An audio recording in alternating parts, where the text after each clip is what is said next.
नमस्ते दोस्तों, मैं रमेश मेहता। हमारी कहानी में आप सबका स्वागत है।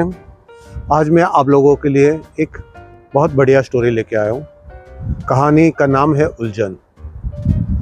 एक शालिनी करके महिला थी। अपने पति चले गए थे अपने ऑफिस में, बच्चे भी स्कूल में चले गए थे। नहा धोकर फ्रेश होकर अपना चाय का कप लेके अपने जो बाहर के लॉन था उसमें वो वहाँ जाकर बैठ गए।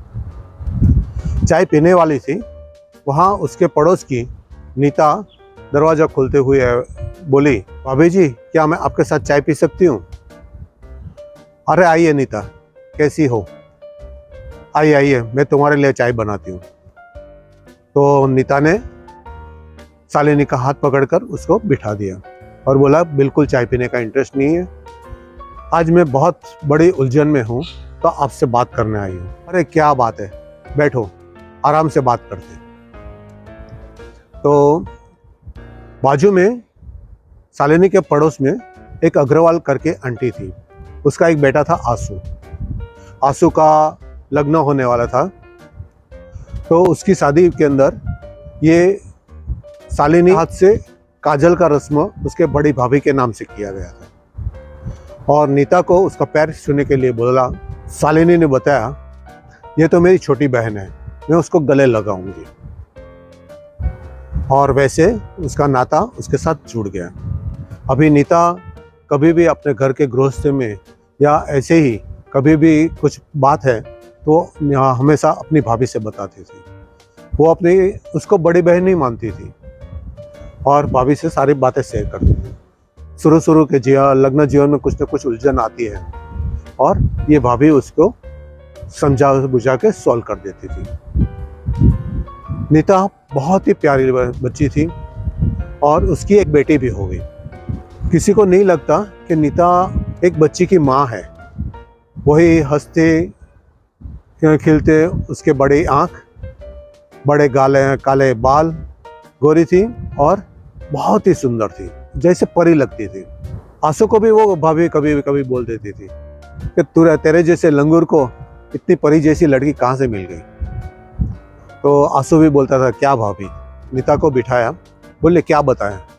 तो क्या आंसू ने कुछ डांटा आपको या आंटी ने कुछ डांट दिया? तो क्या नहीं, ऐसी कोई बात नहीं है। भाभी जी, आप मुझे बताइए कि मैं आपको जो भी बात करती हूँ वो आप किसी को भी नहीं बताएंगे, इवन आंसू को भी और मेरे सास को भी नहीं बताएंगे। तो भाभी ने कहा, तेरे सर की कसम खाती हूँ, मैं किसी को कुछ भी नहीं बताऊंगी, मगर क्या बात है ये तो बता। अभी नीता रोने लगी। नीता रोने के बाद थोड़ी हल्की हो गई तो उसने बताया कि मैं जब कुंवारी थी तभी मेरी नानी के घर जाया करती थी। नानी के घर मेरा जो मामा के लड़का था वो तुषार करके था। वो काफ़ी हैंडसम और अच्छा था। मेरा उसके साथ दोस्ती हो गई। हम लोग साथ में घूमते थे, फिरते थे। मुझे पता नहीं था कि वो इतना मेरी तरफ आकर्षित हो रहा है और मैं भी उसके तरफ आकर्षित हो गई क्योंकि काफ़ी अच्छा लगता था। हम दोनों साथ में पिक्चर में जाते थे, साथ में खेलते थे, साथ में मजाक मस्ती करते थे। मेरी नानी मेरी माँ को कहती थी कि ये दोनों बच्चे को जरा संभालो। तो मेरी माँ हमेशा कहती थी कि भाई बहन में ऐसा थोड़ी बहुत मस्ती होती है, आप क्या पुराने ज़माने के हो। मगर उस टाइम में मेरे को डांट दिया था तो अच्छा था। अभी उसका तुषार का लग्न हो गया था और उसके अभी 2 बच्चे भी हैं। उसके बाद मेरी शादी हुई, मेरी भी अभी एक लड़की हो गई। अभी तुषार का मेरे को बार बार फ़ोन आ रहा है और वो कहता है, कुछ भी उल्टी सुल्टी बातें करते रहता है। अभी मैंने भी उसको बताया कि अभी मैं एक बच्चे की माँ हूँ, तुम 2 बच्चे के बाप हो। अभी ये अब तुमको अच्छा नहीं लगता। अभी वो मुझे बार बार तंग करता है और बार बार फ़ोन करते रहता है। मैं उसको मना करती हूँ मगर इसके बावजूद भी फ़ोन करता है। मैं आंसू को और मेरी सास को पता चल गया तो मेरा क्या होगा। अभी भाभी ने बताया कि नीता तू बिल्कुल चिंता मत कर, कुछ ना कुछ उपाय तो मिल ही जाएगा। तो अभी से जा और आराम कर, मैं कुछ न कुछ सोचती हूँ। दूसरे दिन आंसू ने बताया कि मुझे 5-6 दिन के लिए कहीं काम के लिए बाहर जाना पड़ेगा, तो आप भाभी जी आप उसका ध्यान रखिए। और अग्रवाल आंटी ने बोला कि मैं हरिद्वार जाना चाहती हूँ, मगर नीता को अकेले मैंने छोड़ नहीं सकती, मैं कैसे जाऊँगी। तो भाभी ने बताया, शालिनी ने बताया कि आंटी आप जाइए, मैं नीता का ध्यान रखूँगी, मैं उसके साथ रहूँगी, आप बिल्कुल फिक्र मत कीजिए। और आंसू भी चला गया और उसकी माँ भी हरिद्वार के लिए चली गई। अभी शालिनी नीता के साथ उसके घर में सो गई। पूरी रात तो हो गई, एक दिन निकल गया, मगर तुषार का कोई फ़ोन नहीं आया।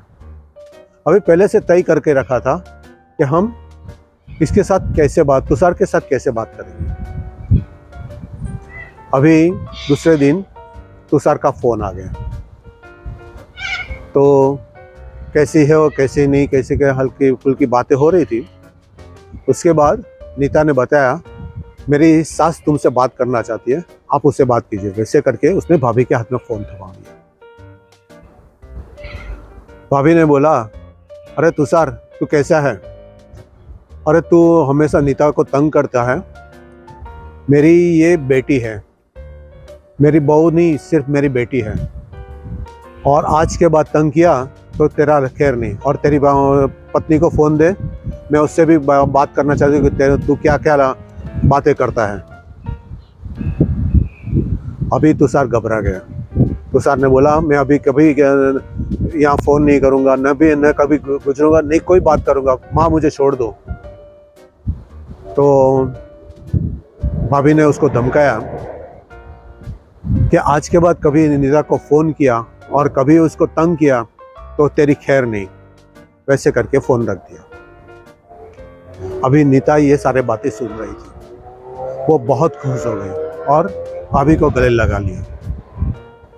और उसके बाद काफ़ी बातें हुई, हल्के फुल्के बातें करते करते निकल गया। अभी वो नीता काफ़ी सुकून महसूस कर रही थी। जिंदगी में कभी भूल हो जाती है, मगर भूल को समय आने से पहले सुधार लेना चाहिए।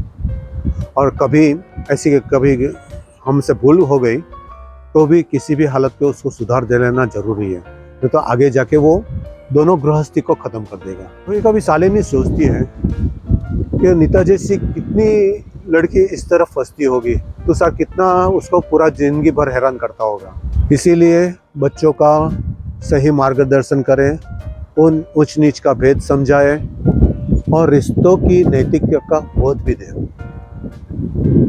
अभी नीता 2 बच्चे की माँ हो गई थी, जिंदगी काफ़ी अच्छी तरह गुजर रही थी, बहुत खुश थे। अभी शालिनी की भी बेटी थी, वो बड़ी हो रही थी। वो हमेशा अपनी बेटी को कुछ न कुछ बताती रहती थी, कुछ समझाती रहती थी, नैतिकता का बोध दे रही थी। मगर उसकी बेटी कहती थी मम्मी जनरेशन गैप। मगर शालिनी ने कभी अपनी बच्ची को संस्कार देने से रोका नहीं, वो हमेशा अच्छे संस्कार देती रही। दोस्तों ये कहानी कैसी लगी ये ज़रूर बताइए। आप मेरे इस चैनल को लाइक कीजिए, सब्सक्राइब भी कीजिए और कुछ कमेंट कर दीजिए। सब्सक्राइब ज़रूर कीजिएगा और अपने दोस्तों को ज़रूर शेयर कीजिए और उसको भी बताइए इसको सब्सक्राइब करना। मैं बहुत सारी कहानी लेके आता हूँ। धन्यवाद। जय श्री कृष्ण, जय श्री राम, जय हनुमान, भारत माता की जय।